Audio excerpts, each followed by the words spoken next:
Celeste Monroe had always believed that love was supposed to feel like safety. She believed it the way she believed in the slow, certain rhythm of the seasons, not because someone had told her, but because she had watched it in her parents' home growing up. Her father brought her mother coffee every morning without being asked. Her mother left little notes in his coat pockets before long work trips. Love, in the house where Celeste grew up, was quiet and consistent. It showed up without drama.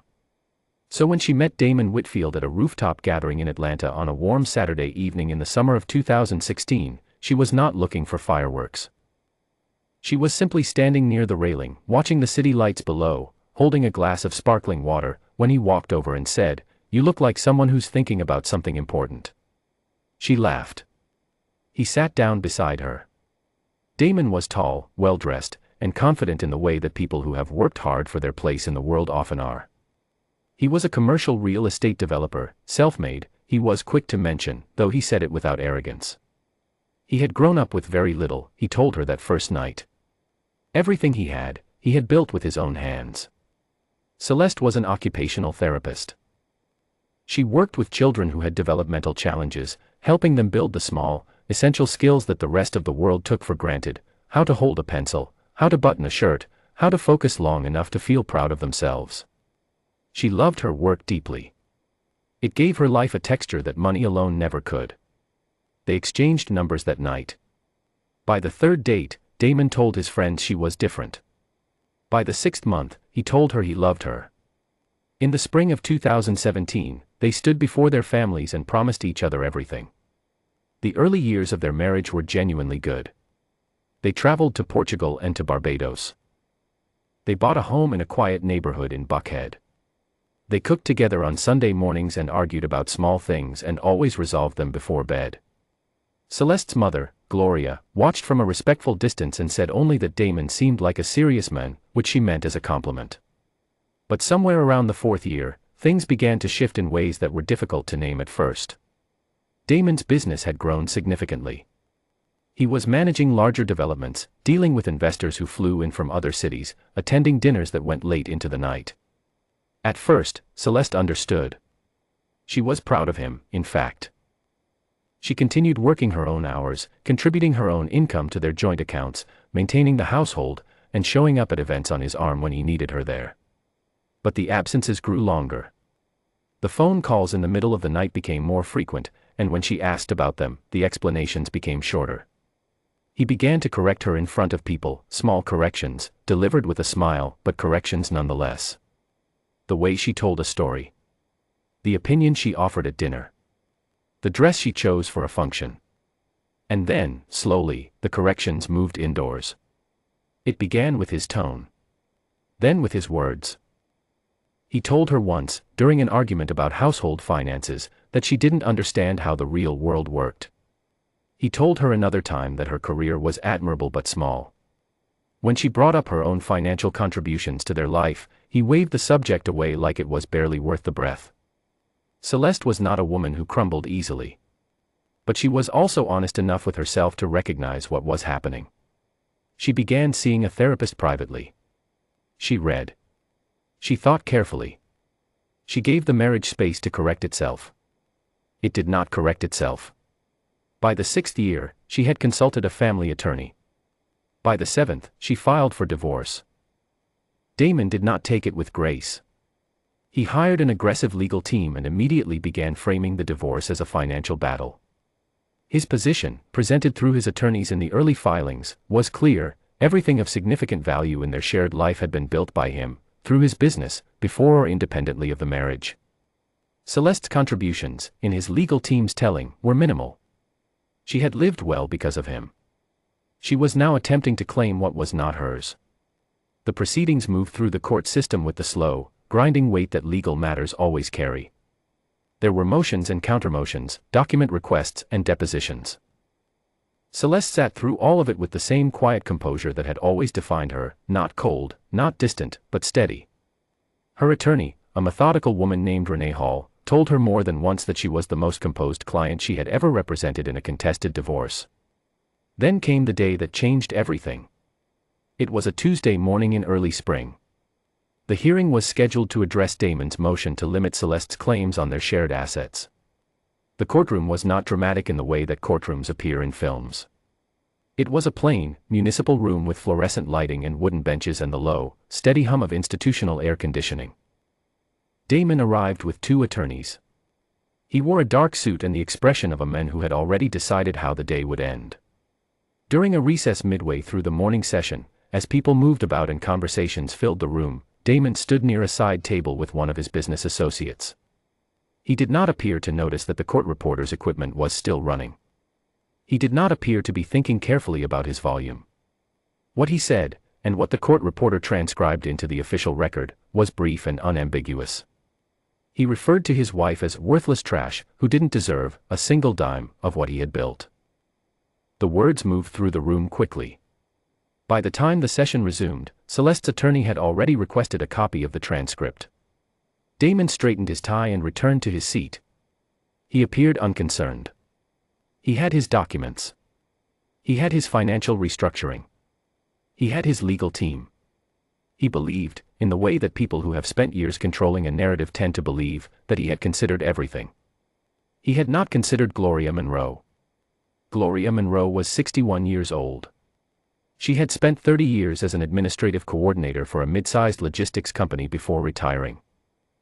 She was the kind of woman who sent birthday cards 3 days early so they would arrive on time, who kept a running grocery list in precise handwriting on a notepad on her refrigerator, and who noticed things without making a production of noticing them. She had watched her daughter's marriage the way a careful person watches weather, not with alarm, but with attention. She saw the early brightness.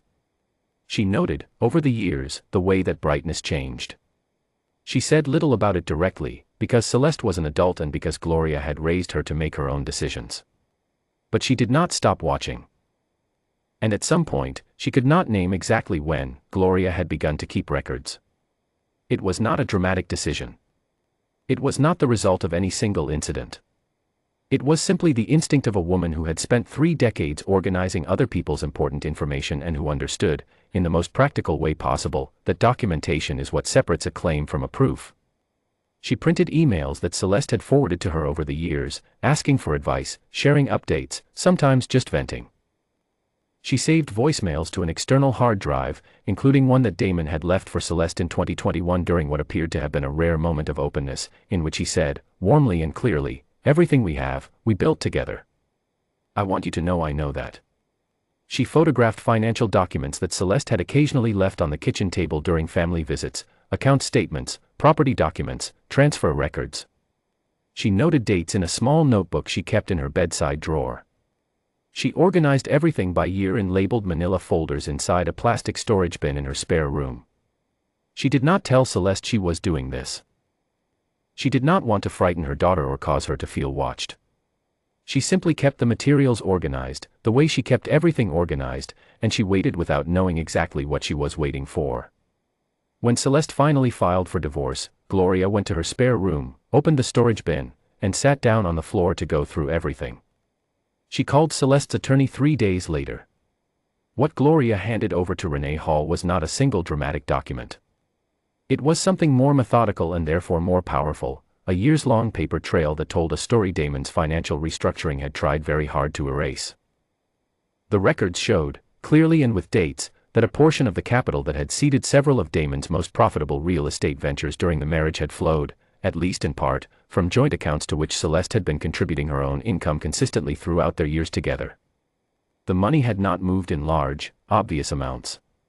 It had moved in the steady, unremarkable way that household finances move, transfers, deposits, shared investment contributions, but the pattern, when laid out in chronological order, was undeniable. More significantly, the documents that Gloria had preserved showed a pattern of asset restructuring on Damon's part.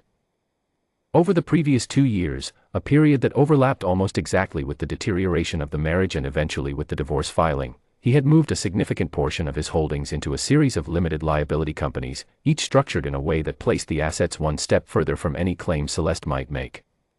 The restructuring was not illegal on its face, but the timing, and the deliberate nature of it, raised serious legal questions. And then there was the voicemail.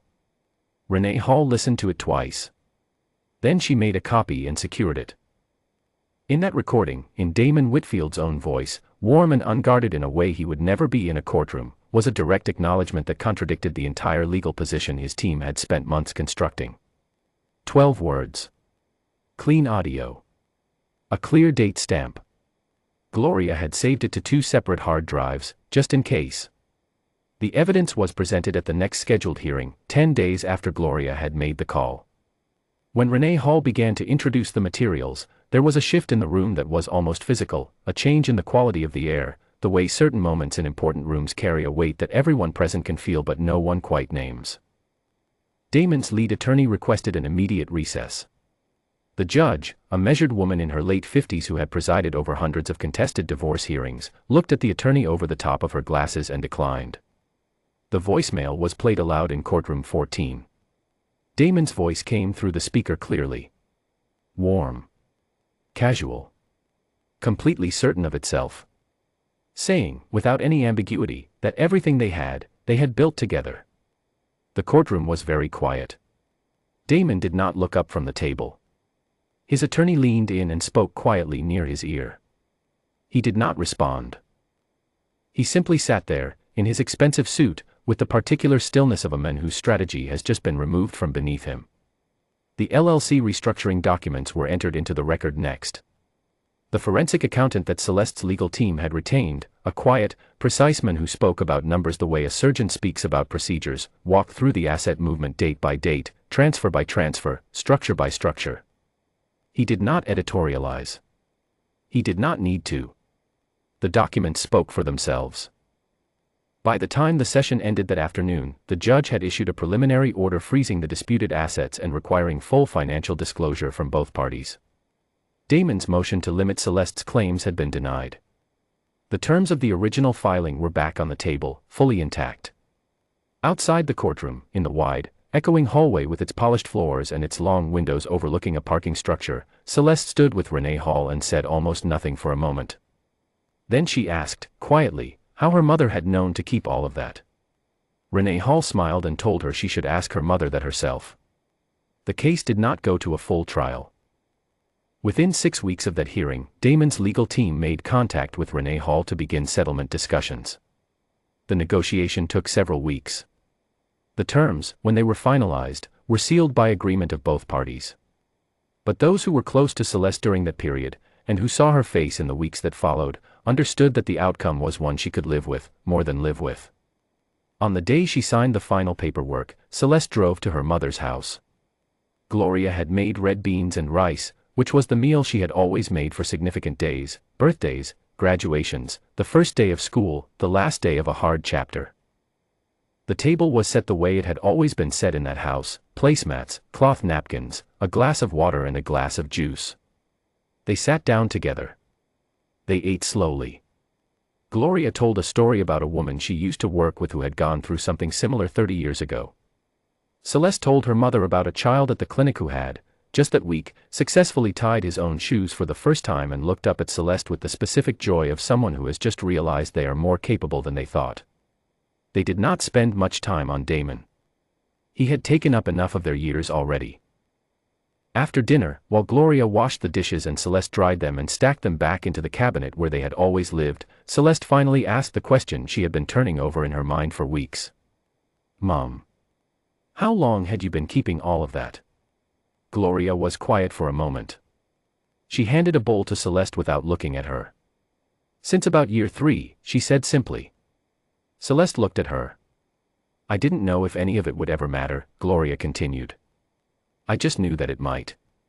And I know how to keep a file. They finished the dishes in comfortable silence. What this story ultimately holds is not a lesson about legal strategy or financial planning, though it contains both. It is something quieter than that. It is the story of a woman who built a life in good faith and was told, in a public room, by the men who had once promised to love her, that she was worth nothing. It is the story of another woman, her mother, who had watched carefully and said little and kept every piece of paper that might one day tell the truth that the powerful man in the room had worked hard to bury. Celeste Whitfield walked out of that courthouse and began again. She returned to her clinic, to her children with their small hands and their enormous efforts, to the kind of work that had always reminded her what real value looks like. She found a new apartment with good light and a kitchen she liked cooking in. She called her mother every Sunday. Damon Whitfield had stood in a courtroom and said his wife was worthless. It was the most expensive thing he ever said.